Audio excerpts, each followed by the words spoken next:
আল্লাহ তার ইবাদতের ঘোষণা দেওয়ার পরে পরেই দুইজন মানুষের দাম বর্ণনা করেছেন।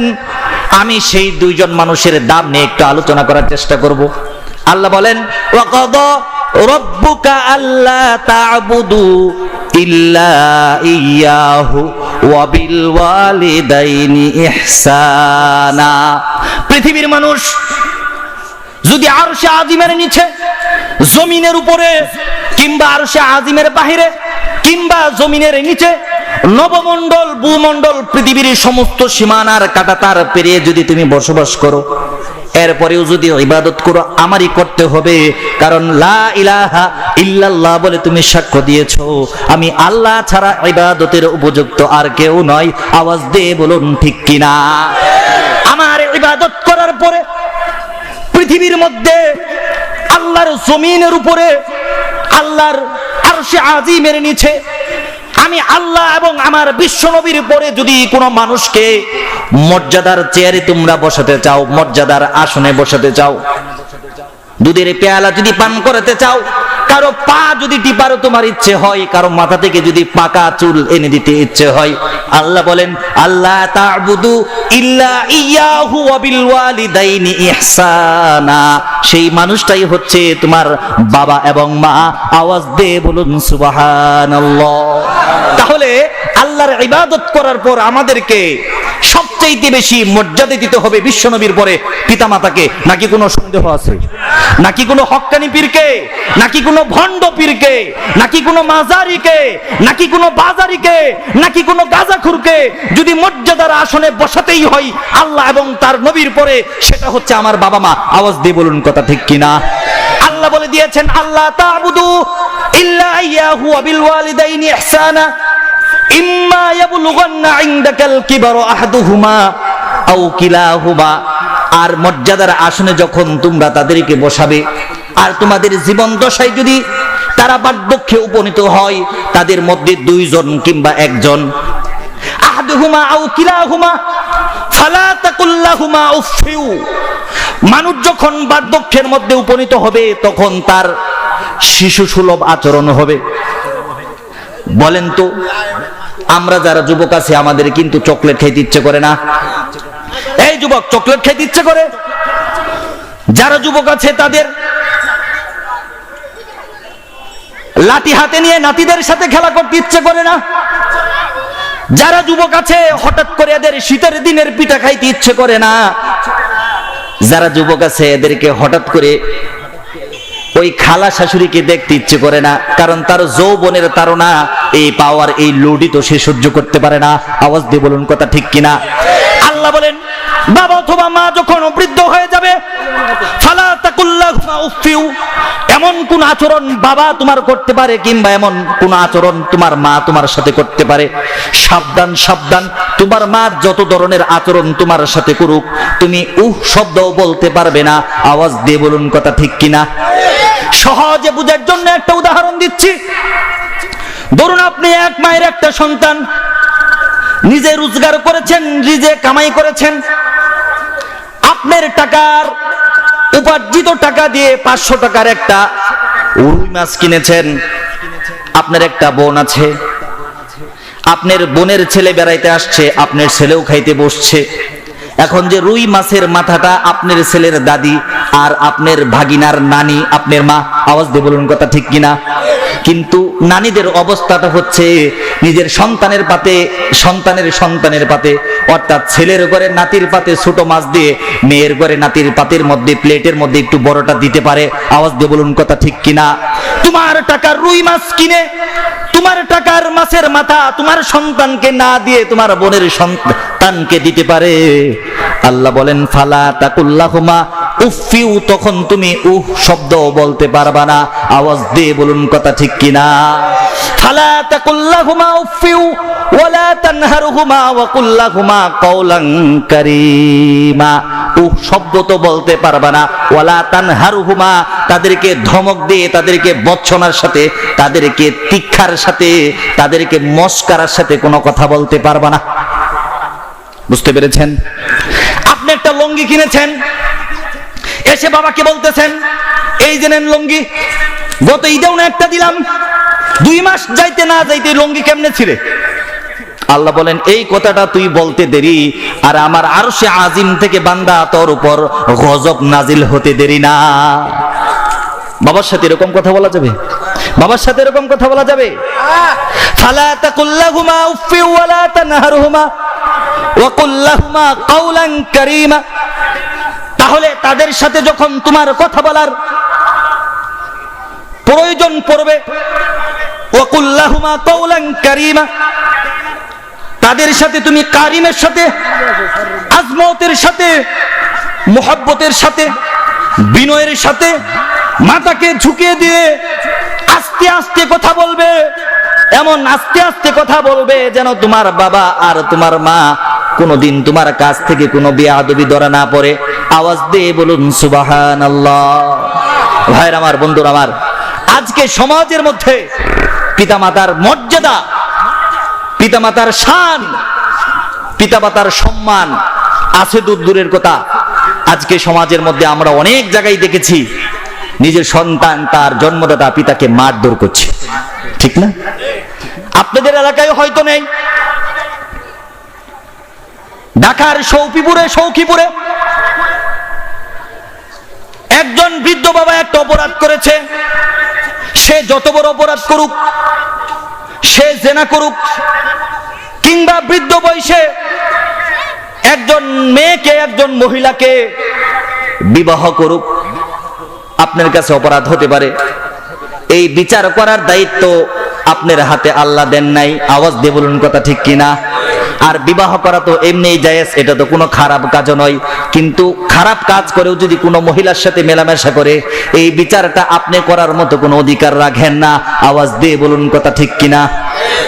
আমাদের কিছু গ্রাম্য মাতাব্বর আছে, আমাদের সমাজের মধ্যে কিছু গ্রামের সালিশের মাতাব্বর আছে।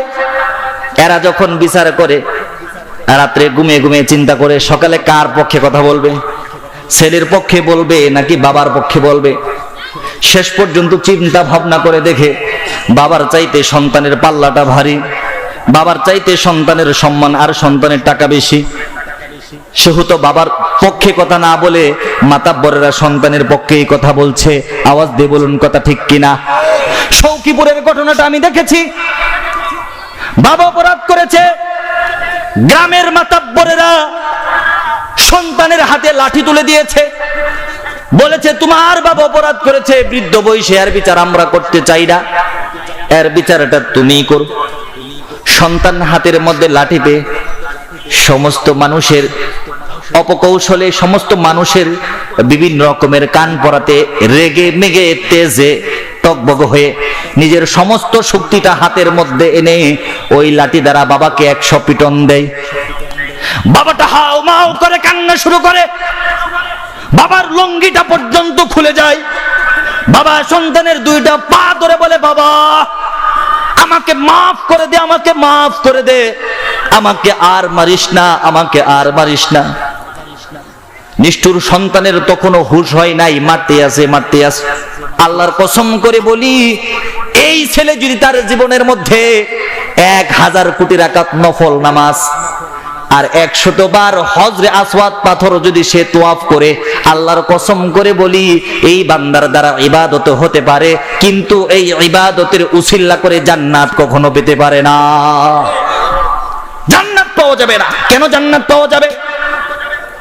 আল্লাহ রাসূল সাল্লাল্লাহু আলাইহি ওয়াসাল্লামের কাছে একজন সাহাবী এসে হযরতে মুআবিয়া ইবনে জাহামা রাদিয়াল্লাহু তাআলা আনহু এসে বলেন, ইয়া রাসূলুল্লাহ, ইয়া হাবিবাল্লাহ, আমি জিহাদের ময়দানে যেতে চাই। আল্লাহর নবী বলেন, ওই ব্যক্তি এসে বলেন,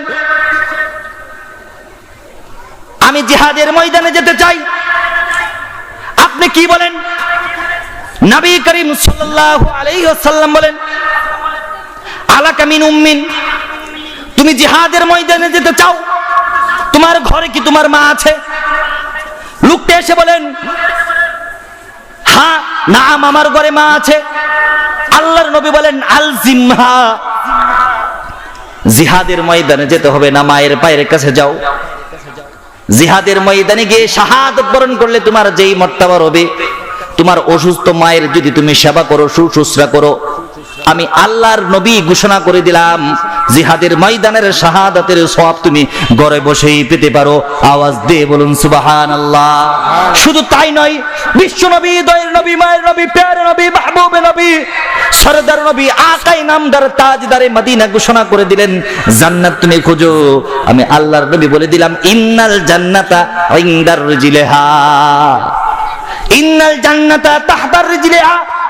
যেই জান্নাত তুমি জিহাদের ময়দানে খুঁজতেছো সাহাবী, বাবা মায়ের সেবা করো, মায়ের সেবা করো, আমি আল্লাহর নবী ঘোষণা করে দিলাম ওই জান্নাত, আমি বিশ্ব নবী বলে দিলাম ওই জান্নাত তোমার মায়ের পায়ের নিচে রয়েছে। আওয়াজ দিয়ে বলুন কথা ঠিক কিনা? ভাইরা আমার, বন্ধুরা আমার, আমি আপনাদেরকে পিতামাতার মর্যাদা সম্পর্কে কি বলবো? হযরতে আবু হুরায়রা রাদিয়াল্লাহু তাআলা আনহু বলেন, যা রাজুলুন ইলা রাসূলিল্লাহি সাল্লাল্লাহু আলাইহি ওয়াসাল্লাম, একজন সাহাবী আল্লাহর রাসূলের কাছে এসে জিজ্ঞেস করেন, ইয়া রাসূলুল্লাহ, ইয়া হাবিবাল্লাহ, এই পৃথিবীর মধ্যে, এই দুনিয়ার মধ্যে, সমস্ত মানুষের মধ্যে আমি কাকে বেশি সম্মান করব? আল্লাহর নবী বললেন ক্বালা উম্মুকা। লোকটা আবার বলেন ক্বালা সুম্মা মান, এরপরে আমি কাকে মর্যাদা দিব? আল্লাহর নবী বলেন ক্বালা উম্মুকা। লোকটা আবার বলেন এরপরে কাকে বেশি মর্যাদা দিব? আল্লাহর নবী এরপরেও বলেন ক্বালা উম্মুকা। চতুর্থবারের সময় আল্লাহর নবীর কাছে বলেন ক্বালা সুম্মা মান। আল্লাহর নবী বলেন ক্বালা আবুকা। আওয়াজ দিয়ে বলুন সুবহানাল্লাহ। তাহলে বিশ্ব নবীর কাছে জৈনিক সাহাবী এসে যখন জিজ্ঞেস করলো এই পৃথিবীর মধ্যে আমার কাছে মর্যাদার পাত্র কে? আল্লাহর নবী বলেছেন তোমার মা, তোমার মা, তোমার মা। চতুর্থবারের সময় বলেছে তোমার বাবা। আওয়াজ দিয়ে বলুন সুবহানাল্লাহ। আল্লাহর নবী সাল্লাল্লাহু আলাইহি ওয়াসাল্লাম মায়ের মর্যাদা তিনবার কেন বর্ণনা করেছেন? হাদিসের মধ্যে আল্লাহর নবী মায়ের নাম কেন তিনবার নিয়েছেন? হযরতে ইবনে বাতাল রহমাতুল্লাহি আলাইহি এর একটা ব্যাখ্যা দিয়েছেন। এর একটা ব্যাখ্যা হচ্ছে, উনি বলেছেন মা সন্তানের জন্য এমন তিনটা কষ্ট করে, পৃথিবীর কোন মানুষ তার সন্তানের জন্য এই তিনটা কষ্ট করে না। আওয়াজ দিয়ে বলুন কথা ঠিক কিনা? তিনটা কষ্ট মা করে, পৃথিবীর কোন মানুষ এই কষ্ট করে না, কোন বাবা এই কষ্ট করে না। এই জন্যই ইমাম বাতাল রহমাতুল্লাহি আলাইহি বলেছেন, এই জন্যই হাদিসের মধ্যে মায়ের নাম তিনবার নেওয়া হয়েছে। এক নাম্বার, মা একটা কষ্ট করে, এই কষ্ট পৃথিবীর কোনো মানুষ করে না। আল্লাহ রাব্বুল আলামিন সূরা লুকমানের 14 নম্বর আয়াতে বলেন ওয়া ওয়াসাইনাল ইনসানা বিওয়ালিদাইহি হামালাতুহু উম্মুহু ওয়াহনান আলা ওয়াহনিন ওয়া ফিসালুহু ফি আমাইনি আনিশকুরুলি ওয়ালিওয়ালিদাইকা ইলাইয়াল মাসির। আওয়াজ দিয়ে বলুন সুবহানাল্লাহ। হযরত ইবনে বাতাল রাহমাতুল্লাহি আলাইহি বলেন মা সন্তানের জন্য এমন একটা কষ্ট করে যেটা বাবা করে না। সেটা হচ্ছে হামালাতুহু উম্মুহু।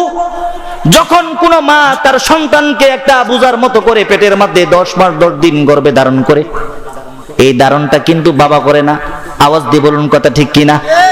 গভীর রজনী হয়ে গেছে, সন্তান নিয়ে ঘুমোচ্ছে, বাবাও পাশে ঘুমিয়েছে, হঠাৎ করে সন্তান মায়ের পেটের মধ্যে একটা লাথি দিয়েছে।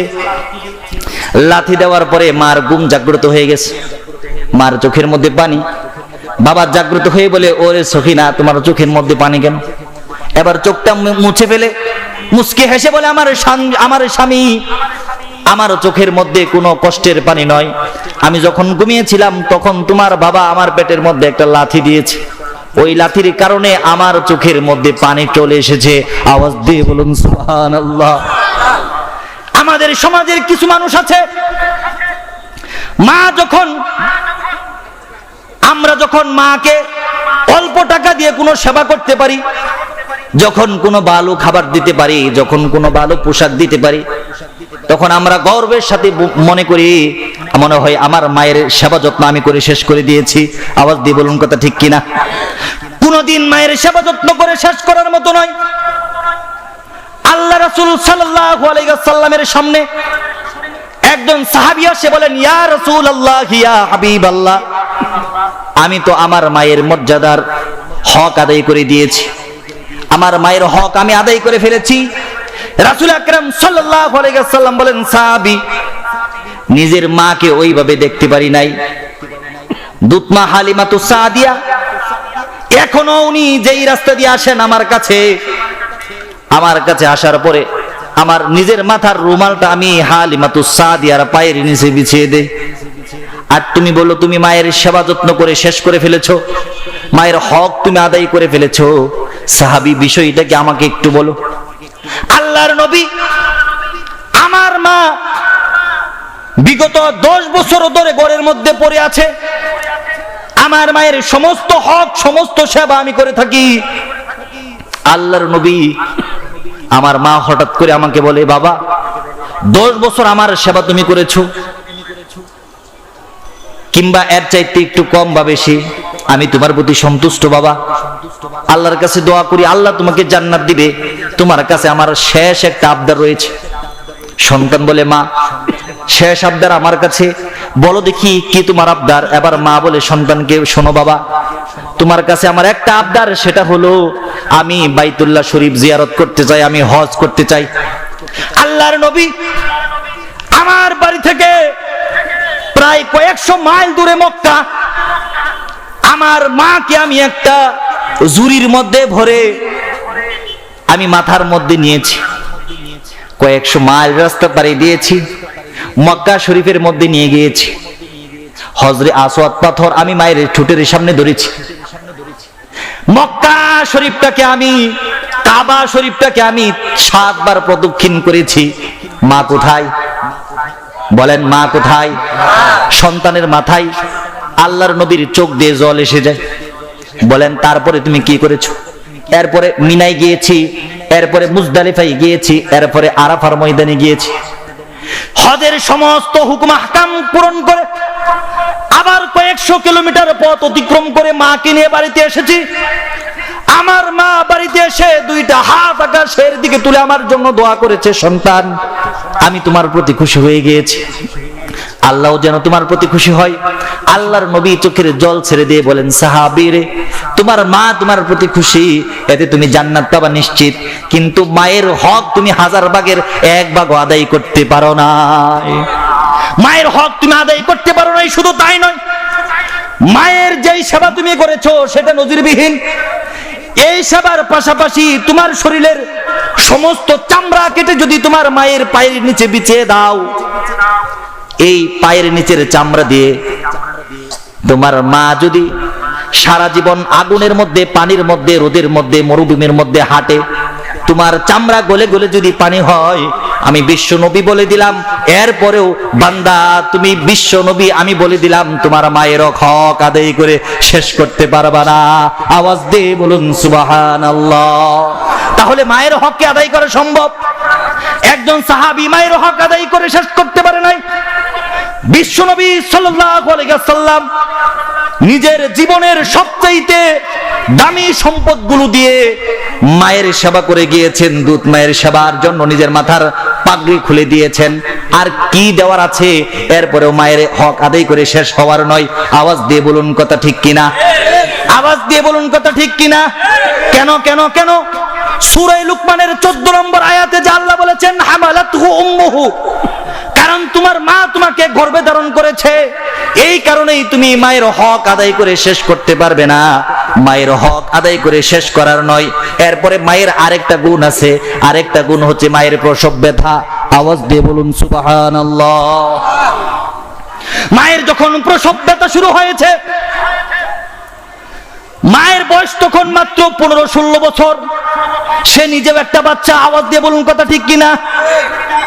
এই মায়ের প্রসব ব্যথা শুরু হয়েছে, ছটফট শুরু হয়ে গিয়েছে। কখনো বাথরুমে যায়, কখনো প্রস্রাবখানাতে যায়, কখনো বসে, কখনো দাঁড়ায়, কখনো শুয়ে থাকে, কখনো বসে থাকে। চোখ দিয়ে পানি আসে, আল্লাহর কাছে নফল নামাজ পড়ে, আল্লাহ আমার ব্যথাকে তুমি লাঘব করো। এরপরেও কিন্তু মায়ের সন্তান প্রসব হয় না। শুধু তাই নয় ভাইরা আমার, বন্ধুরা আমার,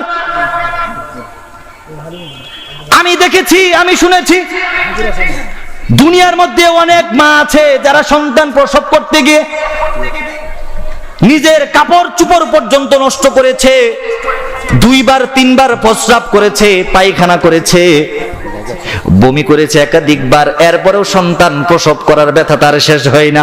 আওয়াজ দিয়ে বলুন কথা ঠিক? এত বেশি প্রসব ব্যথা সহ্য করার পরেও আমরা মায়ের সাথে যারা বেয়াদবি করি, মায়ের সাথে যারা নাফরমানি করি, আমাদের মতো কুলাঙ্গার এই পৃথিবীতে আর কেউ হতে পারে না। আওয়াজ দিয়ে বলুন কথা ঠিক কিনা? আমাদের মা আমাদের উপর যত ইহসান করেছেন, 3 নাম্বার আরেকটা ইহসান করেছেন, সেটা হচ্ছে সূরা বাকারার 233 নম্বর আয়াতে আল্লাহ বলেন, ওয়াল ওয়ালিদাতু ইউরদি'না আওলাদাহুন্না হাওলাইনি কামিলাইনি লিমান আরাদা আন ইউতিম্মার রাদা'a। আওয়াজ দিয়ে বলুন সুবহানাল্লাহ। আল্লাহ বলেন তোমার মা তোমার কাছে যেই তৃতীয় ইহসানটা করেছে, ইবনে বাতাল বলেন 3 নাম্বার যেই কষ্ট তোমার মা তোমার জন্য করেছে, সেটা হয়েছে 2 বছর বয়স পর্যন্ত তোমার প্রস্রাব সহ্য করেছে, তোমার পায়খানা সহ্য করেছে। বিশেষ করে হামালাতহু উম্মুহু, বিশেষ করে ওয়াল ওয়ালিদাতু ইউরদি'না আওলাদাহুন্না হাওলাইনি কামিলাইনি। আল্লাহ রাব্বুল আলামিন সূরা বাকারার 233 নম্বর আয়াতে বলেছেন 2 বছর পর্যন্ত তোমাকে দুধ পান করিয়েছে। এই কষ্টটা কেউ করে নাই, কেউ করে নাই, তোমার বাবা করে নাই। এই জন্য আল্লাহ পাক রব্বুল আলামিন তোমার বাবার চাইতে তোমার মায়ের মর্যাদাকে 3 গুণ বাড়িয়ে দিয়েছেন। আওয়াজ দিয়ে বলুন সুবহানাল্লাহ। কত বড় ইহসান করেছেন আমাদের মা আমাদের উপর, আমাদের মা আমার উপর কত বড় ইহসান করেছেন। সম্মানিত হাজরিন, একজন বাচ্চা দিনে অন্তত ডাক্তারের হিসেবে 8 বার দুধ পান করে। কয়বার? কয়বার দুধ পান করে? প্রত্যেকবার অন্তত সে 250 গ্রাম দুধ পান করে। এতে বোঝা যায় একজন বাচ্চা মায়ের স্তন থেকে প্রত্যেক দিন 2 কেজি দুধ পান করে। কয় কেজি? 2 কেজি দুধ প্রত্যেক দিন যদি পান করে, তাহলে পরিপূর্ণ 2 বছরে একটা সন্তান 36.5 মণ দুধ পান করে। আলহামদুলিল্লাহ বলে। 36.5 মণ দুধ তুমি মায়ের স্তন থেকে পান করেছো। এই মুসলমান, কলিজার মধ্যে হাত রেখে বলতে পারবা 36.5 মণ দুধ মাকে খাওয়াইছো? দূরের কথা, 36.5 কেজি দুধ খাইয়েছো মাকে, এই কথা বলতে পারবা? তুমি কেমন সন্তান, কেমন সন্তান তুমি? মায়ের এত দুধ তুমি পান করেছো, এরপরে মাকে এত দুধ খাওয়ানোর তোমার সুযোগ হয় নাই। শুধু তাই নয়, মাকে দুধ খাওয়ানোর সুযোগ তো তোমার হয় নাই, সেই সাথে সাথে তুমি কি করেছো? তুমি কমলা এনেছো, তুমি আপেল এনেছো, সেটা মায়ের হাতে দেওয়ার মতো যোগ্যতাও তোমার নাই। ঠিক কিনা? সেটা মায়ের হাতে দেওয়ার মতো যোগ্যতাও আল্লাহ তোমাকে দেয় নাই। ভয়ে ভয়ে এসে বউয়ের কাছে দিয়ে বলো, আমার একটা দিস। আমার একটা কেমনে দিব? নিজেরই তো হয়ে আসে না।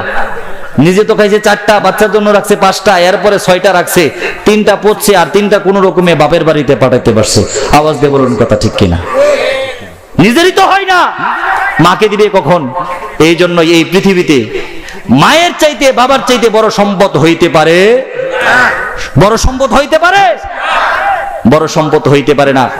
মায়ের পাশাপাশি আমাদের জীবনকে গড়ার জন্য নিজে কখনো রৌদ্রে পুড়ে, কখনো রিকশায় পুড়ে, কখনো ঠেলা গাড়িতে পুড়ে, কখনো গার্মেন্টসে পুড়ে আমাদের এই জীবনকে যিনি বড় করে দিয়েছেন, তিনি হচ্ছে আমার বাবা। তিনি কে? তিনি কে? তিনি হচ্ছেন আমাদের বাবা। আর আমাদের সমাজের মধ্যে আমাদের বাবাদের যে কি অবস্থা, সেটা আল্লাহ পাক ভালো জানেন। বাবাকে তো মর্যাদা আমরা দেই না, কিন্তু বাবা একজন ছেলেকে সুস্থ রাখার জন্য বাবা কত চেষ্টা করে। বাবা 5 টাকা দিয়ে পান কিনে খাই না, যে আমার সন্তান মাদ্রাসায় পড়ালেখা করতেছে, তার টাকার প্রয়োজন।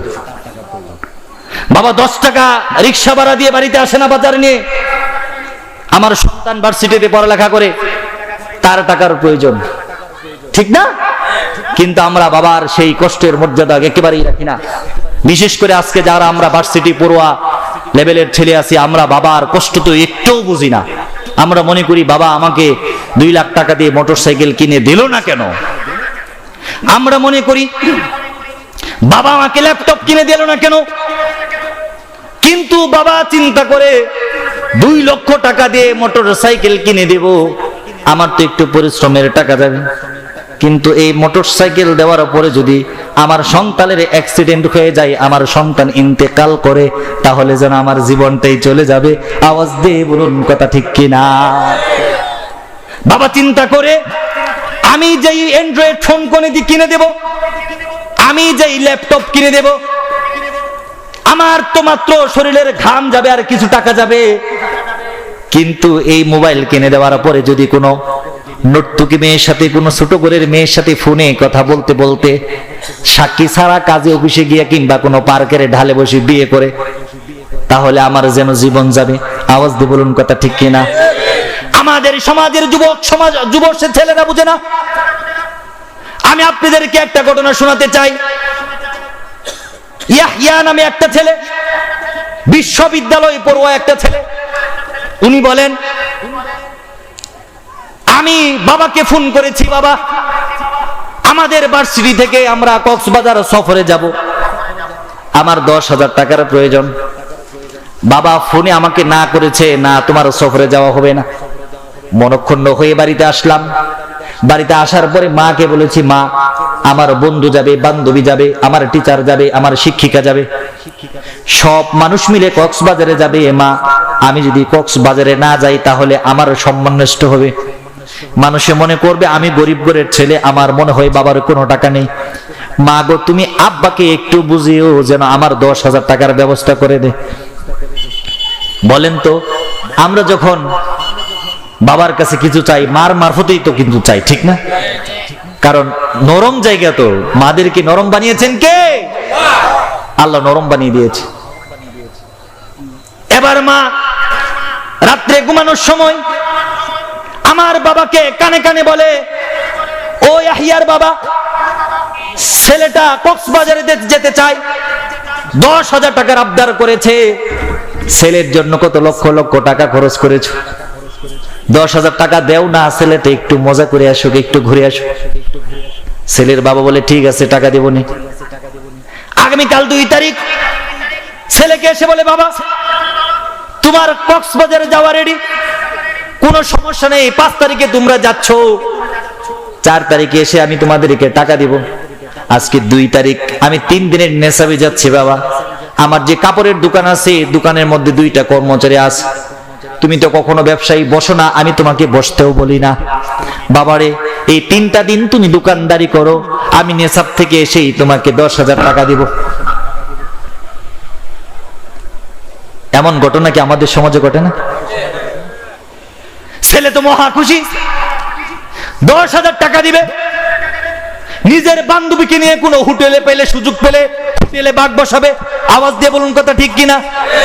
যদি সুযোগ পাই বান্ধবীকে নিয়ে সমুদ্র সৈকতের মধ্যে, উত্তাল ঢেউয়ের মধ্যে নিজের যৌবনের স্বাদ মেটানোর চেষ্টা করবে। ছেলে তো মহা খুশি, দুমদাম মনে মনে লাফালাফি করে। আর দোকানের মধ্যে গিয়ে বসে, ক্যাশের মধ্যে গিয়ে বসে, ক্যাশের মধ্যে যখন গিয়ে বসে একটা কাস্টমার আসে। আসার পরে বলতেছে, ভাই আমাকে কিছু শার্ট দেখান। ছেলে ইয়াহইয়া বলে, দোকানদারের মধ্যে যেহেতু বসে পড়েছি, শার্টগুলো আমার কাছে। আমি হাত বাড়িয়ে শার্টগুলো দিলাম। 1টা 2টা 3টা 4টা 5টা 10টা প্রায় 20টা শার্ট আমি ক্রেতাকে দেখালাম। আমার 20টা শার্ট দেখার পরে মুখটা মলিন করে দিয়ে বলে, ভাই পছন্দ হয় নাই। ছেলেটা বলে, সাথে সাথে দেখি আমার মাথার মধ্যে রক্ত চেপে গেছে। বুঝে থাকতে বলুন, যুবক মানুষ, পরে ভার্সিটিতে, এরপরে মাত্র জীবনের প্রথম একজন কাস্টমারে 20টা শার্ট দেখাইছে। এই শার্ট যদি পছন্দ না হয়, ছেলের মেজাজ কি ঠিক থাকার কথা? ছেলের মেজাজ গরম হয়ে গিয়েছে। শার্ট কিনতে আসছেন, শার্ট কিনবেন। পাশের কর্মচারী এসে কানে কানে বলে, ভাই চাচা যান বারবার বলে গিয়েছে দোকানদারের কাস্টমার হচ্ছে দোকানের রহমত। আমরা বলি লক্ষ্মী, বলে নাউজুবিল্লাহ, এটা হিন্দু সম্প্রদায়ের আলোচনা। আমরা লক্ষ্মী বলবো না, আমরা বলবো রহমত, আল্লাহর রহমত। 1 একজন কাস্টমার ব্যবসায়ীর জন্য রহমত।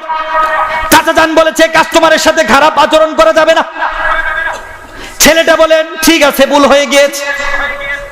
এরপরে লোকটা চলে গেল রাগান্বিত হয়ে। এরপরে আরেকজন কাস্টমার আসছে, গার্লফ্রেন্ড নিয়ে আসছে।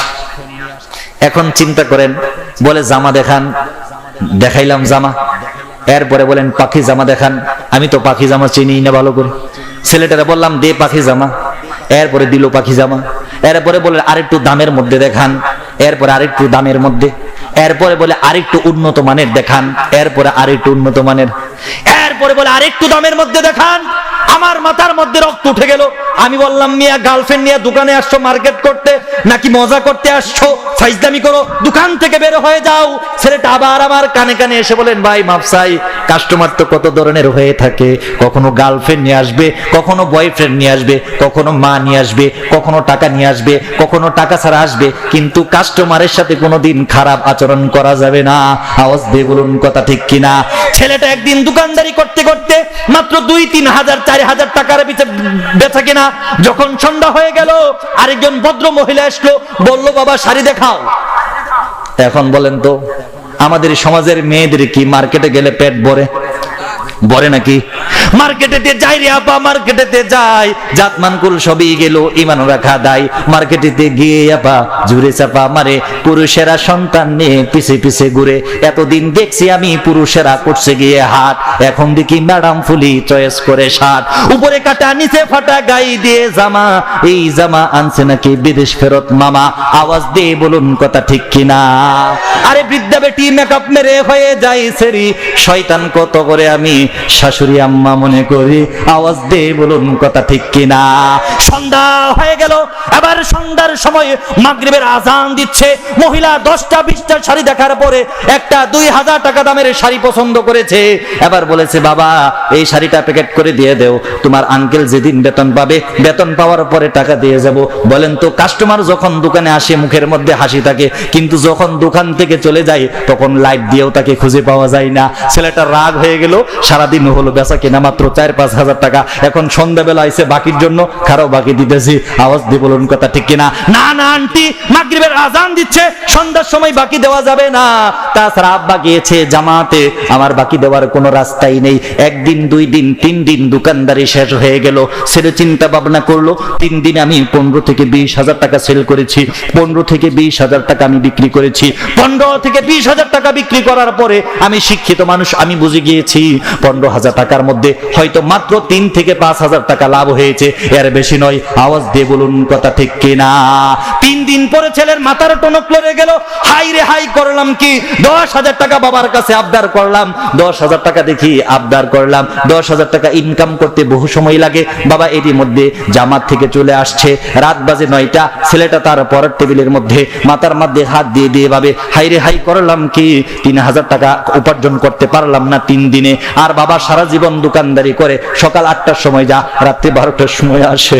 আমি যখন কলেজে পড়েছি, যখন বাবার কাছে টাকা চেয়েছি, বাবা কোনোদিন বলে নাই আজকে বেচা কেনা হয় নাই, বাবা কোনোদিন বলে নাই আজকে ব্যবসা খারাপ, বাবা কোনোদিন বলে নাই আজকে সেল হয় নাই, বাবা কোনোদিন বলে নাই আজকে টাকা নাই। বাবা শুধু বলেছেন বিকাশ নাম্বার দে। আওয়াজ দিয়ে বলুন কথা ঠিক কিনা? ছেলেটা টেবিলের মধ্যে মাথা দিয়ে চিন্তা করে না না না, 10 হাজার টাকা আমি বাবার কাছ থেকে নেব না। কিন্তু বাবা তো নাসুর বান্দা, যখন দোকান থেকে আসছে, দোকান দিয়ে আসছে, আসার পরে ক্যাশের মধ্যে 15 হাজার টাকা, ওই 15 হাজার টাকা থেকে 10 হাজার টাকা একটা বান্ডিল করে নিয়ে আসছে। আসার পরে হাসি খুশিতে, বলেন তো বাবার সন্তানের কাছে এসে কত মধুর করে হাসি দেয়। আওয়াজ ঠিক? পৃথিবীতে কত মানুষের হাসি দেখেছি, বাবার মতো হাসি কোনোদিন দেখি নাই। পৃথিবীতে কত মানুষের শাসন দেখেছি, বাবার মতো শাসন কোনোদিন দেখি নাই। এবার বাবা এসে 10 হাজার টাকার বান্ডিলটা ইয়াহিয়ার পড়ার টেবিলের মধ্যে ছেলে দিয়ে পিঠের মধ্যে হাত দিয়ে বলে বাবা এই তো তোমার কক্সবাজারের টাকা। আমি টাকার বান্ডিলটা হাতে দিয়েছি, এইটা তো ওই টাকা, এইটা তো ওই টাকা, এটা তো প্যান্ট বেচা টাকা, এটা তো লুঙ্গি বেচা টাকা, এটা তো শার্ট বেচা টাকা। এই 1 হাজার টাকা বিক্রি করতে আমাকে কত পরিশ্রম করতে হয়েছিল। এবার বাবার হাত ধরে ক্রোধ করে দিয়েছে, বলে আল্লাহ ও আল্লাহ, বাবা রে আমি তোমার কাছে টাকা চাই না, এত পরিশ্রমের টাকা আমি নিতে চাই না। বাবা ধমক দিয়ে বলেন, এই বিয়াদব বলিস কি, কিসের টাকা, কিসের পরিশ্রম, সারা জীবন তোকে দিয়ে গিয়েছি, কিয়ামত পর্যন্ত দিব বাবা, তুই আমার একমাত্র সন্তান, তোকে না দিলে আমি কাকে দেব? এই তো টাকা, তোর টাকা বাবা, আল্লাহর কসম ওয়াল্লাহি মনের মধ্যে একটু কষ্ট নাই, আমি তোকে না করেছিলাম। ছোট মানুষ, কক্সবাজারে যাবি, পানিতে যদি পড়ে যাস, আগুনে যদি পড়ে যাস, তোকে যদি কোনো হাইজাকারে ধরে, কোনো ডাকাত সন্ত্রাসী যদি তোকে হত্যা করে, বাবা আমি নিঃস্ব হয়ে যাব বাবা, এই জন্যই তোকে মোটরসাইকেল কিনে দেই না, এই জন্যই তোকে মোবাইল কিনে দিতে চাই না, এই জন্যই তোকে কক্সবাজারে পাঠাইতে চাই না। বলেন ছেলের তো এখন মাথা জাগ্রত হয়ে গেছে, আওয়াজ দিয়ে বলুন কথা ঠিক কিনা? এখন ছেলে বাবার পিছনে পিছনে হাঁটতেছে, বাবা খাবার টেবিলে গিয়ে বসছে, মা খাবার দিয়েছে, এখন ছেলেটা কাঁদতে কাঁদতে খাবার টেবিলে বসছে, মা খাবার দিচ্ছে, ছেলের প্লেটেও খাবার দেওয়া হয়েছে, বাবার প্লেটেও খাবার দেওয়া হয়েছে।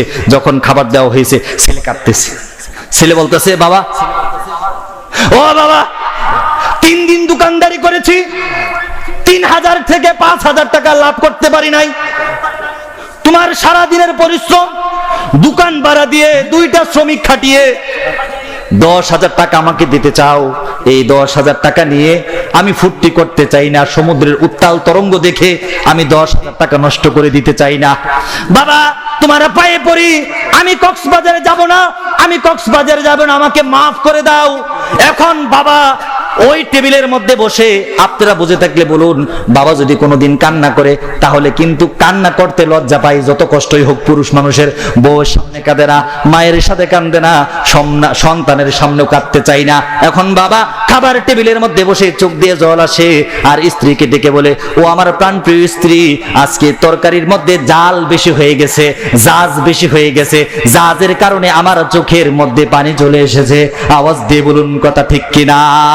বুঝে থাকলে বলুন, এই যে চোখ দিয়ে জল গড়িয়ে পড়ে, এটা কি জাহাজের পানি নাকি কলিজা ফেটা, কলিজার আত্মনাদ, কলিজার রক্তক্ষরণ হয়ে চোখ দিয়ে জল আসে? আর বাবা চিন্তা করে, ছেলেটাকে ছোট করে আস্তে আস্তে বড় করলাম, গাড়ির মধ্যে নিয়ে ঘুরলাম, স্কুলে পড়াইলাম, কলেজে পড়াইলাম, ভার্সিটি পড়াইলাম, হাইরে কি সর্বনাশ, দোকানের মধ্যে যদি না দিতাম আমার এই ছেলের পড়ালেখাটা নষ্ট হইতো না। আওয়াজ দিয়ে বলুন কথা ঠিক কিনা? আমাদের বাবারা আমাদেরকে এইভাবেই মহব্বত করে। ও যুবক, তোমাদের পায়ে ধরে বলি, 2টা হাত ধরে আমাকে অদা করে দাও, বাবার কাছে কোনোদিন অপ্রয়োজনীয় কোনো টাকা, কোনো পয়সা, কোনো মোবাইল, বাবাকে জুলুম করে, আল্লাহর দোহাই দিয়ে তোমাদেরকে বলছি, বাবাকে জুলুম দিয়ে কোনোদিন কেউ বাবার কাছে অপ্রয়োজনীয় জিনিস চাইবে না। কে কে রাজি আছো? 2 হাত তুলে আমাকে দেখাও। আল্লাহ তাআলা সকলকে কবুল করুন, বলেন আল্লাহুম্মা আমিন। ছেলেটা সর্বোচ্চ পড়ালেখা করেছে, ঢাকা বিশ্ববিদ্যালয় থেকে অনার্স করেছে, পড়ালেখা শেষ হওয়ার পরে একটা চাকরিও হয়েছে। বাবাকে বলেছে, বাবা আমার ভালো একটা অফিসার পদে চাকরি হয়েছে, এখন 10 লক্ষ টাকা লাগে। বাবার কাছে 10 টাকাও নাই। বাবা বলে, বাবা তোমার চাকরি হয়েছে, 10 লক্ষ আর 20 কোটি টাকার কোনো ব্যাপার না, আমার জীবনের যত দাম, আমার ঘর বাড়ির যত দাম, সবকিছু দিয়ে দিয়ে আমি তোমার চাকরি নিয়ে দিতে রাজি আছি। আওয়াজ দিয়ে বলুন কথা ঠিক কিনা? বাবা বলেন, টাকা 10 লক্ষ আমি দেব। বাবার ঘরের যেই সম্পদ ছিল, ঘরের একটা কুটুরি রেখে, একটা রুমের জায়গা রেখে, সমস্ত জায়গা বিক্রি করে দিয়ে, মায়ের সমস্ত গয়না বিক্রি করে দিয়ে সন্তানকে বড় একটা চাকরি নিয়ে দিয়েছে। বাস্তব ঘটনা বলে যাই, কক্সবাজারের ঘটনা বলে যাই, ওই বাবার নাম ছিল আব্দুল কাদির। বাবার নাম কি? বাবা যখন সন্তানকে চাকরি নিয়ে দিয়েছে, এখন এই ছেলে বড় অফিসার। গ্রামের যারা ধনাঢ্য লোক আছে, শহরের যারা বড় বড় অফিসার আছে, আপনারা বুঝে থাকলে বলুন, আমাদের সমাজের মধ্যে যারা মেয়ে বিয়া দেয়, তারা কিন্তু এখন বর্তমানে বাপ দেখে বিয়া দেয় না, বাবা দেখে বিয়া দেয় নাকি? দেখে ছেলে কি চাকরি করে, বেতন যদি 50,000 হয় তাহলে উপরি কামাই আছে কয় হাজার। আওয়াজ দিয়ে বলুন কথা ঠিক কিনা? বড় কাছে আইসা বলতেছে, আরে খালাম না, ছেলে তো বিশাল বিশাল। ছেলে কি করে? তো যাই করুক নাই করুক, চাকরি করে, পিয়ন পোস্টে চাকরি। থাকলে কি হইব? বেতন তো 18,000, কিন্তু উপরি কামাই মাসে প্রায় 3 লাখ। নাউজুবিল্লাহ। এখন এই ছেলে যে চাকরি হয়েছে বড়, এখন একজন বড় অফিসার দেখছে যে ছেলে তো খুব ভালো মানের ছেলে, এই ছেলের মেধা ভালো, ঢাকা বিশ্ববিদ্যালয়ের ছাত্র, অচিরেই তার প্রমোশন হবে, লক্ষ লক্ষ কোটি কোটি টাকা সে ইনকাম করতে পারবে, এই ছেলেকে হাতছাড়া করা যাবে না। বলল, ছেলে তোমার বাড়িতে কে আছে? বলে, স্যার আমার বাড়িতে কেউ নাই, আমার বাড়িতে শুধু আমার বাবা আছে আর আমার অসুস্থ মা আছে, আর কেউ নাই। বলতেছে ঠিক আছে, তোমার মা বাবাকে আমার সাথে দেখা করতে বলো। এখন দেখা করতে বলছে, আমার মেয়ে আছে একটা, আমার একমাত্র মেয়েকে আপনার একমাত্র ছেলের কাছে বিয়ে দিতে চাই। সুবহানাল্লাহ বলেন। বিয়ে তো শুভ কাজ, ঠিক না? বিয়ে তো হয়ে গেছে। এখন বিয়ে হয়ে যাওয়ার পরে নিয়ম মানার জন্য তার মেয়েকে শ্বশুর বাড়িতে পাঠাইছে। এখন মেয়েকে যখন শ্বশুর বাড়িতে পাঠানো হয়েছে, এখন এই যে গ্রামের আমাদের মায়েরা যারা আছে, বয়স 60 বছর, ডায়াবেটিসের রোগী, এরা ভালো করে ব্লাউজ পরতে পারে না। বলেন কথা সত্য কিনা? ভালো করে পেটিকুট পরতে পারে না, ভালো করে কাপড় পরতে পারে না। এরপরে রাত্রে যখন ঘুমায়, সারা রাত শুধু কাশে আর কাশে। অসুস্থ মানুষ কি করবে? সন্তান ছোট থেকে মাকে অসুস্থ দেখেছে, সন্তানের খারাপ লাগে না? একটা কুটিরের মধ্যে যখন এক পাশে তার ছেলে এবং তার বউ ঘুমায়, আর এই পাশে যখন শাশুড়ি কাশি দেয়, আস্তে আস্তে জামাইয়ের কানের মধ্যে 1 দিন 2 দিন 3 দিন কান পরা তেল পরা দিতে থাকে।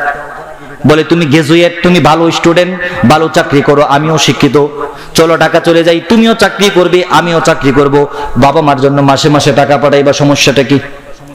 1 দিন 2 দিন 3 দিন এরকম দিন অতিক্রম হওয়ার পর ছেলের মনটা আস্তে আস্তে নরম হয়ে গেল।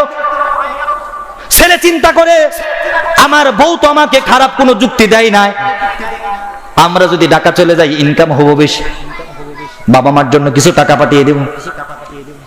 বাবাকে যখন একদিন এসে বলে, বাবা আমার শ্বশুর আমাদেরকে ফ্ল্যাট দিবে, শ্বশুরের ফ্ল্যাটে থেকে আমিও চাকরি করব, তোমার বউমাও চাকরি করবে। বাবা ক্রন্দন করে বলে, বাবারে তোমাকে পড়ালেখা করিয়েছি, তুমি চাকরি করো, এতে আমার কোনো কিছু যায় আসে। তুমি যদি রিক্সাও চালাও, এতে আমার কোনো কিছু যায় আসে। তোমার অসুস্থ মা তোমাকে যদি খুঁজে আর তোমাকে যদি না পায়, তোমার মায়ের কান্নাটা আমাকে বড় কষ্ট দিবে। ছেলে যত বড় অফিসার হোক, ছেলে যত বড় বক্তা হোক, ছেলে যত বড় আলেম হোক, নাম ধরে ডাকবেন না। আপনারা হয়তো আমাকে হুজুর বলে ডাকবেন, বাংলাদেশের সমস্ত মানুষ হয়তো আমাকে নাম ধরে ডাকবে না, হুজুর বলে ডাকবে, কিন্তু মা কিন্তু আমাকে হুজুর বলে ডাকবে না, বরং নাম ধরেই ডাকবে। আর যদি কোনো ভুল করি, প্রয়োজন বোধে আমাকে থাপ্পড় দিতেও মা বাবা দ্বিধাবোধ করবে না। আওয়াজ দিয়ে বলুন কথা ঠিক কিনা? ছেলেটা যখন বউকে নিয়ে ঢাকা ফ্ল্যাটের মধ্যে এসে পাড়ি জমায়, ঢাকা এসে যখন পাড়ি জমায়, এখন ধীরে ধীরে তাদের ইনকাম সোর্স বাড়তে থাকে। আস্তে আস্তে তার স্ত্রী বলে, ইনকাম তো হয়েছে, বাবার ফ্ল্যাটের মধ্যে থাকি, একটা ফ্ল্যাট কিনতে হবে, বাড়িতে টাকা পাঠানো বন্ধ করো। আওয়াজ দিয়ে বলুন কথা ঠিক কিনা? এরকম ঘটনা ঘটে কি ঘটে না? আস্তে আস্তে বলে, মায়ের ওষুধের জন্য টাকা পাঠাতে হবে না। 1 বছর 2 বছর 3 বছর 5 বছর যখন অতিক্রম করে দিয়েছে, বাবা তো আগে রিক্সা চালাতো, এখন 1 টাকাও পাঠাই না, কিন্তু গ্রামের সবাই জানে ছেলে বড় গ্রাজুয়েট, ছেলে বড় চাকরি করে। এখন চিন্তা করে, আমি যদি এখন আবার রিক্সার প্যান্ডেলের মধ্যে হাত রাখি, যদি রিক্সার মাথার মধ্যে আমি হাত দেই, আমি যদি আবার রিক্সা চালাই, আমার সন্তানের বদনাম হয়ে যাবে। মানুষ বলবে, তোমার সন্তান এত বড় অফিসার, তাহলে আবার রিক্সা চালাও কেন? আওয়াজ দিয়ে বলুন কথা ঠিক কিনা? গভীর রজনী যখন হয়ে যায়, পৃথিবীর সমস্ত মাখলুকাত যখন ঘুমিয়ে পড়ে, পশু পাখিগুলো যখন ঘুমিয়ে পড়ে, মানুষগুলো যখন ঘুমিয়ে পড়ে, শীতের কুয়াশার মধ্যে প্রায় 80 বছর বয়সের বৃদ্ধ বাবা 70 বছর বয়সের মায়ের সেবার জন্য, চিকিৎসার টাকার জন্য গভীর রজনীতে মাফলার দিয়ে মুখটা বেঁধে অল্প করে রিক্সা চালাই। রিক্সা চালিয়ে 2 কেজি চাল 1 কেজি ডাল আর স্ত্রীর জন্য ঔষধ নিয়ে বাড়িতে ফিরে, এভাবেই তাদের জীবন যাপন চলে। আর গ্রামের মানুষেরা জিজ্ঞেস করে, তোমার ছেলে কি তোমার জন্য টাকা পাঠাই না? হ্যাঁ টাকা পাঠাই, ছেলে ঢাকা ফ্ল্যাট কিনেছে, ছেলে ভালো আছে, ছেলে খোঁজ খবর নিচ্ছে, কোনো অসুবিধা নাই, আমাদের জীবন তো শেষ, আর কয়দিনই বা বাঁচবো। আওয়াজ দিয়ে বলুন কথা ঠিক কিনা? বাবা মা হচ্ছে এমন একটা সম্পদ, বাবা মা হচ্ছে ভালোবাসার এমন একটা পাহাড়, যেখানে কুদাল দিয়ে কাটলে, যেখান দিয়ে দাও দিয়ে কাটলে, যেখান থেকে হাত দিয়ে কাটলে, যেখান থেকে পা দিয়ে কাটলে, যেখান থেকে হামুগুড়ি দিয়ে নিলে, যেখানে খামসা দিয়ে নিলে, যেখানে কামড় দিয়ে নিলে, এই ভালোবাসা কোনোদিন শেষ হয় না। আওয়াজ দিয়ে বলুন কথা ঠিক কিনা? গভীর রজনী হয়ে গেছে, 1 বছর 2 বছর 3 বছর 5 বছর পরে সন্তানের টনক লড়লো। দেখলাম বাবা বৃদ্ধ, 75 বছর বয়স বাবাকে রেখে এসেছি, মায়ের বয়স তখন ছিল 65 63 বছর, মা তো বৃদ্ধ, মা তো 5 বছর যাবত অ্যালার্জির রোগী, মা তো হাঁপানির রোগী, মা তো ডায়াবেটিসের রোগী। মনে হয় বাবা মারা গেছে, মনে হয় মা মারা গেছে। স্ত্রীকে বলে, শুনো আমাদের গ্রামের মধ্যে অল্প একটু জমি আছে, আমি কিছু টাকা নিয়ে যাই, মনে হয় বাবা মা মারা গেছে, বাবা মার কবরটা দেখতে খুব ইচ্ছে করে। স্ত্রী বলে, ঠিক আছে, 5 বছর হয়ে গেছে, বুড়া বুড়ি তো অবশ্যই মারা গেছে, যাও এলাকা থেকে বেরিয়ে আসো। ওই ছেলেটা ঢাকা থেকে কক্সবাজারে গিয়ে পৌঁছে যায়। রাত তখন গভীর, রাত 2টা বাজে, শীতের কুয়াশা, অন্ধকার, আমাবস্যার অন্ধকার, আর এক পাশে কুয়াশার অন্ধকার, আমাবস্যার অন্ধকার আর কুয়াশার অন্ধকার যখন একাকিত্ব হয়ে যায়, ওই বাবা তো রিক্সা নিয়ে তখনই বের হয়। আওয়াজ দিয়ে বলুন কথা ঠিক কিনা? বাবা রিক্সা নিয়ে বের হয়েছে, ছেলেটা বাস থেকে নেমেছে, বাস থেকে নেমে দেখে বাস স্ট্যান্ডের মধ্যে কেউ নাই, একটা কুকুরও নাই। ওই রিক্সাওয়ালাকে ডাক দেয়, ও চাচা যাবেন নাকি আব্দুল কাদেরের বাড়িতে? আওয়াজ দিয়ে বলুন কথা ঠিক কিনা? বাবা তো এমন একটা সম্পদ, উনি জানেন এই আওয়াজটা অন্য কারো না, এই আওয়াজটা পৃথিবীর কোনো মানুষের সাথে মিলে না। এই আওয়াজটা সে আওয়াজ যে 2 বছর বয়সে আবার গাড়ির মধ্যে বলতো, বাবা এটা কি? আমি বলতাম কাক। বলতো, বাবা কাক কি? আমি বলতাম কাক কালো। বলতো, বাবা কালো কি? আমি বলতাম কালো মাথার চুলের মতো। এরকম প্রশ্ন করতে করতে আমাকে তখন বিরক্ত করতো। এই কণ্ঠটা তো সেই কণ্ঠ যেই কণ্ঠ মাঝে মাঝে ফোন করতো, বলতো, বাবা আমার কলেজের সময় হয়ে গিয়েছে, আমার মাসের বেতন দিতে হবে, আমার বোর্ডিং এর টাকা দিতে হবে, এই বিকাশ নাম্বার, আমাকে টাকা পাঠিয়ে দেও। ওই বাবা সন্তানকে চিনতে আর ভুল করলো না। আওয়াজ দিয়ে বলুন কথা ঠিক কিনা? এই সমাজের মধ্যে যারা ঋণ দেয় তারা কিন্তু কখনো বলে যায় না, কিন্তু যে ঋণ নেই সে কিন্তু অন্য রাস্তা দিয়ে চলাফেরা করে। বাবা তো সারা জীবন এই সন্তানকে শুধু ঋণ দিয়েছে। ছোটবেলা ছাগল ছিল, ছাগল বিক্রি করে প্রাইমারি স্কুলের টাকা দিয়েছে, এরপরে গরু ছিল, এসএসসি পাস করিয়েছে, এরপরে জমি ছিল, জমি বিক্রি করে বিশ্ববিদ্যালয়ে ভর্তি করিয়েছে, এরপরে ঘরের বাড়ি ছিল, মায়ের গয়না ছিল, সবকিছু বিক্রি করে সন্তানের চাকরির ব্যবস্থা করেছে। যখন সব ব্যবস্থা হয়ে গেল, এরপরে সন্তানের জন্য বাবা নিস্তব্ধ হয়ে গেল। এখন সেই ঋণদার এসেছে, এখন সেই ঋণগ্রস্ত ছেলে এসেছে। যখন বলেছে, চাচা যাবে নাকি আব্দুল কাদেরের বাড়িতে, তখন কোমরের মাফলারটা ছিল, উনি বুঝে ফেলেছেন এটা তো কোনো সাধারণ প্যাসেঞ্জার না, এটা তো জমিদার প্যাসেঞ্জার। যেই জমিদারের জন্য আমি গাড়ি বিক্রি করেছিলাম, যেই জমিদারের জন্য আমি ছাগল বিক্রি করেছিলাম, যেই জমিদারের জন্য স্ত্রীর গয়না বিক্রি করেছিলাম, যেই জমিদারের জন্য আমি ঘর বিক্রি করেছিলাম, এই তো সেই জমিদার বাবু এসেছে। এখন মাফলারটা খুলে মুখটা বন্ধ করে বলে, বাবা যাবো আব্দুল কাদেরের বাড়িতে, চলেন দেখে আমার রিক্সায়। এখন অফিসার বাবার রিক্সার মধ্যে উঠে গিয়েছে। বাবা তো বৃদ্ধ, 80 বছর বয়স হয়ে গিয়েছে। এখন বাবার সাথে আলাপ করতে করতে ছেলে যাইতেছে, বাবা বৃদ্ধ হয়ে গেছে, রিক্সার ফ্যান্ডেল, তখন তো আর অটো রিক্সা নাই, আস্তে আস্তে রিক্সাটা চলে, আর ছেলেটা পিছনে পিছনে বসে, আঙ্কেল আপনার কি কোনো ছেলে নাই? আপনি এত রাত্রে রিক্সা চালান কেন? বাবা বলে, বাবা আমার একটা ছেলে ছিল, অফিসার হয়ে গিয়েছে, এখন আমার খোঁজ খবর নেই না। বলে, কাকা বলেন কি, এমন কুলাঙ্গা সন্তান দেশে আছে নাকি? ওই সন্তানের কপালের মধ্যে জাটা দিয়ে পিটান না কেন? বাবা বলেন, বাবা আমি তাকে জাটা দিয়ে পিটাবো কেমনে, আর তার কপালের মধ্যে আমি চুমাই দিব কেমনে? আমি তো তার দেখাই পাই না, সে তো আমার খোঁজ খবরই নেয় না। এক কথা দুই কথা চলতে চলতে ছেলে রাগ উঠে যায়। মাত্র 2 কিলোমিটার পথ, আধা ঘন্টা হয়ে গেছে, এখনো রিক্সা সামনের দিকে আগে না। একেতে বয়স বেশি, আরেকেতে দুর্বল, আরেকেতে শীত, আরেকেতে শরীরে পোশাক নেই। এরকম ক্লান্ত 80 বছরের বাবা একটা টাইগারের মতো একটা ছেলেকে রিক্সাটা নিয়ে যাওয়া কি সম্ভব? এক কথা দুই কথা বাপ ছেলের আলাপ চলাচারি শুরু হয়ে গেল। কেন রিক্সা চালান? আপনার কি কোনো সন্তান নেই? একটা সন্তান ছিল, তার কপালে জাটা মারেন না কেন? তার কপালে জাটা মারবো কি করে, আর কপালের মধ্যে চুমুই দিব কি করে? তার দেখাই তো আমি পাই না, তার দেখাই তো আমি পাই না। এরকম ভাবে যখন বাবা ছেলের কথা শুরু হয়, বাবার মনের মধ্যে আবার একটা খুশি জাগে। বাবা তো হচ্ছে সেই পাহাড়ের মতো, নিজের বিসর্জন দিয়ে হলেও একটু খুশি হওয়ার চেষ্টা করে। বাবা চিন্তা করে, আমার বউটা কাঁদে প্রত্যেক দিন ছেলের নাম ধরে ধরে, প্রত্যেক দিন নামাজ পড়ে ছেলের জন্য আল্লাহর কাছে মোনাজাত করে, প্রত্যেক সবে বরাতে ফকির মিসকিনকে খাওয়ায়, প্রত্যেক রমজানে মসজিদে ইফতার দেয় যেন সন্তান ভালো থাকে। আজকে তো সন্তান চলে এসেছে, আমার স্ত্রী হয়তো সন্তানকে দেখবে। এক কথা দুই কথা, আধা ঘন্টা হয়ে গেল, বাবা রিক্সা নিয়ে উঠতে পারে না। এবার বাবা যখন আস্তে করে বাড়ির কাছে চলে এসেছে, বাড়ির সামনে একটা উঁচা ব্রিজ ছিল। এখন উচ্চ ব্রিজের সামনে গিয়ে বলতেছে, চাচা আমারে নামাই দেন, আপনার মতো বুড়া মানুষের রিক্সার মধ্যে আমি চড়বো না। এটা বলে পায়ের সুটা এরকম ভাবে তুলে আস্তে করে বাবার কোমরের মধ্যে একটা লাথি মেরেছে। বাবার কোমরের মধ্যে লাথি মারার পরে বাবা রিকশা থেকে পড়ে গিয়েছে। রিকশা থেকে পড়ে গিয়ে মাথার মাফলারটা খুলে দিয়েছে, বলেছে কুলাঙ্গার, তোমার মতো সন্তান জন্ম দেওয়ার কারণে আজকে আমাকে 80 বছর বয়সে রিকশা চালাতে হয়, আর আমার স্ত্রী 70 বছর বয়সে ডায়াবেটিসের রোগী হয়ে ঘরে দুকে দুকে কুকরি কুকরি কেঁদে কেঁদে মরে। তোমার মতো কুলাঙ্গার সন্তান না হলে আমার কপালে এত খারাপ কিছু হতো না। ভাইরা আমার, বন্ধুরা আমার, সংক্ষিপ্তে শেষ করে দিচ্ছি। এবার ছেলে বাবার পায়ে ধরেছে। বাবা সুন্দরী স্ত্রীর পিছনে পড়ে শাশুড়ির কান পরাতে, শ্বশুরের কান পরাতে, শ্বশুরের কান পরাতে তোমাদেরকে বলে গিয়েছিলাম, বাবা তুমি তো আমার সেই বাবা, আমাকে ছোটবেলা তুমি বিড়াল চিনিয়েছো, আমাকে ছোটবেলা তুমি কুকুর চিনিয়েছো। আমার মনে আছে প্রাইমারি স্কুলে টাকা দেওয়ার জন্য ছাগল বিক্রি করেছিলা, তুমি আমাকে কলেজের টাকা দেওয়ার জন্য গাবি বিক্রি করেছিলা, বিশ্ববিদ্যালয়ের জন্য চাকরির জন্য তুমি জমিন বিক্রি করেছিলা। আমাকে মাফ করে দাও, আমাকে জলদি মায়ের কাছে নিয়ে যাও, চলো চলো তোমার মায়ের কাছে চলো। আব্দুল কাদের সাহেব বলেন, যখন সন্তানকে নিয়ে আমি দরজার মধ্যে উপস্থিত হয়ে গেলাম, রাত বাজে 3টা, ঘর থেকে 2জন মহিলা বের হয়ে আসলো। মহিলা এসে বলতেছে, কাদের সাহেব তোমার বউ আর নাই। এবার সন্তানটা জমিনে পড়ে অজ্ঞান হয়ে যায়। বলেন কি, আমার মা নাই মানে তুমি কে? তোমাকে চিনি না।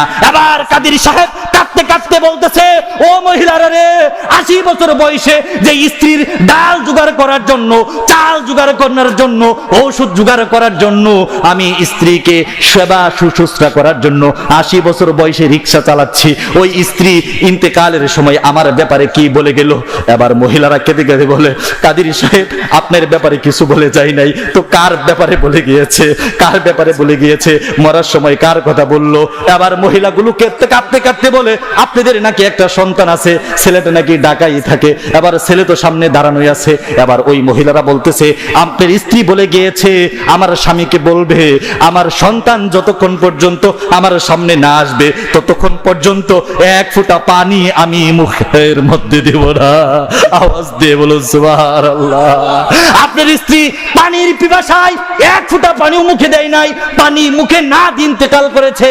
আর তার শেষ কথাটা ছিল, আমার সন্তানকে আমি দেখে মরতে পারলাম না। আমার সন্তান যদি কোনোদিন বাড়িতে আসে, আমার সন্তানকে যেন কোনোদিন খালি হাতে ফিরে না দেওয়া হয়। আমার সন্তানকে মাফ করে দিয়ে আমার সন্তানকে যেন আপনি বুকের মধ্যে জড়িয়ে নেন। আওয়াজ দিয়ে বলুন সুবহানাল্লাহ। এবার পুরুষ কেঁদে কেঁদে বলতেছে, হাই রে আমার স্ত্রী, তোমার জন্য 80 বছর বয়সে রিকশা চালাইলাম, বৃদ্ধ বয়সে আমাকে কিছু বলে গেল না, সন্তানের জন্য মৃত্যুর সময় মুখের মধ্যে পানিটাও নিলা না। একেই বুঝি মা বলে, এটাই বুঝি মা, এটাই বুঝি মা, এটাই বুঝি মা। বলেন আল্লাহু আকবার। এটাই হচ্ছে মা। মুহতারাম হাজরিন, আমি আপনাদেরকে পরিসমাপ্তির কথা বলে যেতে চাই। মেহমান চলে এসেছেন।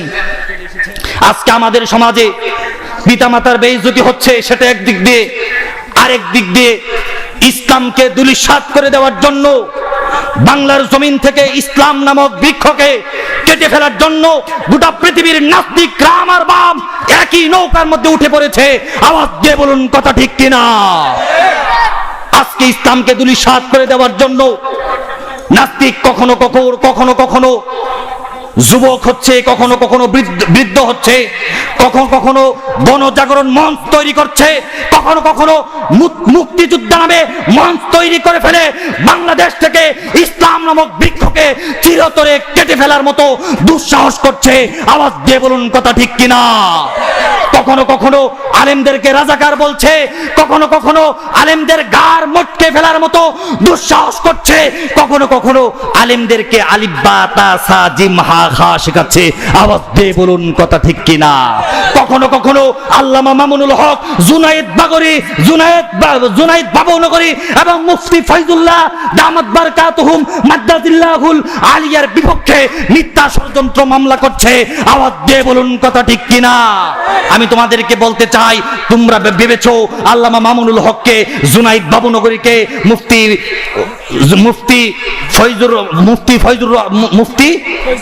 ফয়জুল হককে তোমরা মিথ্যা মামলা দিয়ে তোমরা তোমাদের মাজলিসে হাসানাতে পৌঁছে যাবা। এত সহজ নয়, এত সহজ নয়। আওয়াজ দিয়ে বলুন কথা ঠিক কিনা? আল্লাহ রাসূল সাল্লাল্লাহু আলাইহি ওয়াসাল্লামের বদরের যুদ্ধে যাচ্ছি, আমি শেষ করে দিচ্ছি। একজন মহিলা এসেছে, মাত্র 3 মাসের শিশু নিয়ে। কয় মাসের শিশু নিয়ে? 3 মাসের শিশু নিয়ে এসে বলেন, আল্লাহর নবী 3 মাসের এই শিশুটা আপনার কুলে তুলে দিলাম, জিহাদের ময়দানে নিয়ে যান। আল্লাহর নবী বলেন 3 মাসের এই শিশু নিয়ে আমি বদরের জিহাদে গিয়ে কি করব আমাকে একটু বুঝিয়ে বলো। আবার মহিলা বলেন, আল্লাহর নবী, এই শিশুটাকে আমি আপনাকে জিহাদের ময়দানে নিয়ে যুদ্ধ করার জন্য দেই নাই। নাস্তিক বেঈমান যখন আপনার বুকের মধ্যে তীর নিক্ষেপ করবে, আমার সন্তানটাকে ডাল হিসেবে আপনার বুকের মধ্যে ধরে দিবেন। আওয়াজ দিয়ে বলুন সুবহানাল্লাহ। আমি আপনাদেরকে বলতে চাই, এই 2-3 দিন পরে 17 তারিখ আসলে আমারও একটা সন্তান আছে, প্রথম সন্তান, ছেলে সন্তান। আল্লাহর কসম করে বলি, নাস্তিক মুর্তাদের বিরুদ্ধে যদি কখনো আল্লামা জুনায়েদ বাবুনগরী কিংবা আল্লামা মামুনুল হক জিহাদের ঘোষণা করে, আমার সন্তানটাকেও আল্লাহি ওয়াল্লাহি আল্লাহর কসম করে বলে দিলাম, আমার সন্তানটাকেও আমি মামুনুল হকের বুকের সামনে যুদ্ধের ডাল হিসেবে দিয়ে দিতে রাজি আছি। এরপরে বাংলার জমিনে ইসলাম আছে, ইসলাম ছিল, ইসলাম থাকবে। আওয়াজ দিয়ে বলুন কথা ঠিক কিনা? কে কে নিজের জান, নিজের মাল, নিজের সন্তান, নিজের সম্পদ দিয়ে হলেও ইসলামকে দেশের বুকে টিকে রাখতে চান? আমাকে 2 হাত তুলে দেখান। নারায়ে তাকবীর। আল্লাহ পাক সকলকে কবুল করুন। সকল বলেন আল্লাহুম্মা আমিন। আসসালামু আলাইকুম ওয়া রাহমাতুল্লাহি ওয়া বারাকাতুহু।